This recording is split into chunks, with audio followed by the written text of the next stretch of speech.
Yo, what's up everybody, Fortnite here, and today we're going to be going over the long-awaited Shadow of the Erdtree DLC reveal trailer. We're going to break it down bit by bit and kind of go over my predictions of how I think the end game is going to turn out when it releases June 21st.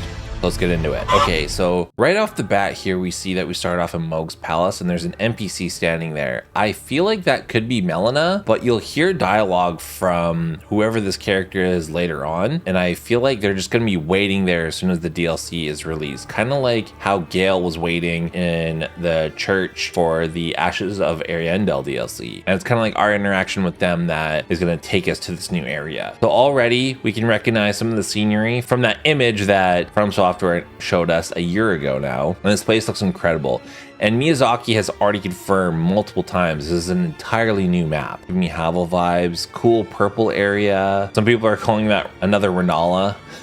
That kind of looks like that could either be Morgott or that he could be like a Godric before he did the grafting. I don't know. Those are the kind of that's who that's reminding me of, but it could be someone completely different. Very cool atmosphere. See, like From Software, they just ooze with art direction. And for people who say that the graphics are bad for Elden Ring, like, I don't know, like how can you just look at that and not be like completely like jaw dropped in awe, like at how amazing this looks. I feel like they've already talked about this boss a little bit. This might be the first boss that you encounter when you go to the new Land of Shadow. This is an interesting boss because those feet kind of remind me of Morgott's feet, and that kind of looks like Sirash, but like maybe a different version. And this is going to be the new main baddie for the DLC. I don't know if this is going to be like the end boss though, but this is Mesmer showing off some of the new Ashes of War, which are really cool. Everyone was like, oh, is that Roderica? And they got the Sekiro kicks from Senpu Temple. This is a cool NPC that I'm sure you encounter in this area. This scene is epic. Just the color palette of the DLC is just unreal. These hippos remind me of the Dark Souls 2 hippos. That enemy right there reminds me of like when VaatiVidya did the art book contest for like when we were like imagining bosses for Elden Ring. This looks like one of those. This gives me Sekiro vibes big time, but this is really cool. Like it looks like a dude's pulling like runes right out of him. Like, I don't know, like this is like that gothic horror element that I love when From Software touch upon. They only went full on in Bloodborne, and then ever since you get little hints, like in a little bit in Sekiro, and then a little bit in Elden Ring with Rykard, and then this is just really cool. Again, I find it odd that they're showing you, like, I don't believe this will be like the end boss of the DLC because they're just showing you so much of it. So I think it might be like one of the main highlight bosses, but not like the final boss of the DLC. Because they definitely showed off in Ashes of Ariandel. They showed off Frida and Father Ariandel. This scene right here, I feel like this is the cutscene that's going to play when you first move to the Realm of Shadow. I think in some of the promotional material, calling it the Land of Shadow. But right here, it just shows statue of Mesmer the Impaler. But again, it's funny. We all thought, like, I think like naysayed, I'll admit that, you warp there from Mohg's palace where Miquella is. This line right here is really cool. He wields love to shrive clean the hearts of men.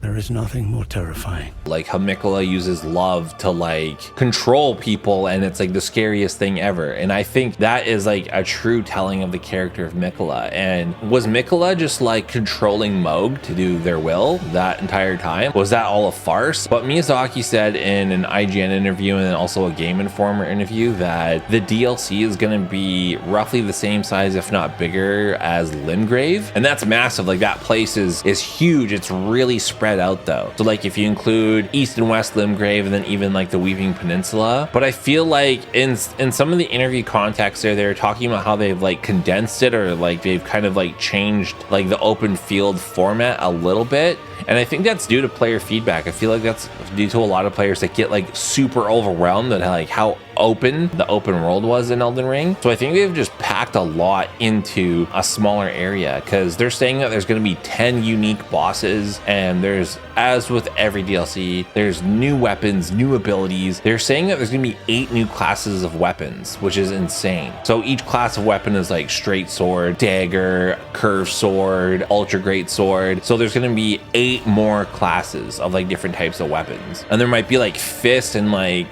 kind of like combat combat weapons, who knows? But I love this repeating short bow. And instead of like dragon arts, like bear arts. This scene is just so rad. I love another reskin of the tree sentinel. This arena right here kind of reminds me of where you fight the ancestor spirit, or even Midir, man. Like it almost looks like Midir's arena, which is cool. Like that's definitely a cutscene for a boss though. Like you could just tell by like the quality of it. I love how like the Bloody Wolf set is like their official armor set for the Tarnished. Like this DLC is going to be massive. In the 2 interviews that Miyazaki's done, he flat out stated that there's no plans for a sequel for Elden Ring 2, and there's no plans for an additional DLC, so they just put it all into this. I definitely feel like Elden Ring, like they're not closing the book on it, and they're not saying like they'll never do a sequel to Elden Ring. I just think like From Software is just really good at making new IPs, and it's like they had to keep making Dark Souls sequels because of how successful they were, but now they're kind of like they're doing their own thing. Like they bought back the IP for Elden Ring so they can self-publish, and I think that's what they're going to get into, is self-publishing their own games, which I think is such a smart move for them. And they don't have to rely on partnerships with other publishers. Like they don't have to rely on Sony or Activision or like any of these other places that might have to like take a cut, or like you have a thing like Bloodborne where like it could like easily get a 60 FPS patch, but they just won't do it. It really gives me vibes of like the Ring City DLC, where like a lot of people feel like literally you're going to like interact with Miquella, and I don't think you will. Like I think you'll get like small glimpses of Miquella and maybe like a lot of lore implications of what's going on. I don't think we're going to be interacting with Miquella in the way that people are expecting. I feel like it's going to be a lot like when you start the Ring City DLC and you're kind of following Gale down into the Ring City, and there's just these shadows of Gale that you're kind of like following, and you're kind of like, how did he get here? How did he traverse to get to the Ring City? Like where did he go? What is he doing? And I feel like you're kind of doing that, but with Miquella. Like a lot of people thought that like you're gonna fight Miquella as a boss. I don't think that's gonna happen. A lot of people thought you're gonna fight Godwyn as a boss, and I don't think that's gonna happen. I feel like this is gonna be its own self-contained story, and it still lines up with the overall story of Elden Ring. Marika and Radagon are still going to be the final boss of Elden Ring. Like that's still how you're supposed to progress. But I definitely feel like Mesmer is like either a hidden child of Miquella. He was just like a spurned offspring that like wasn't recognized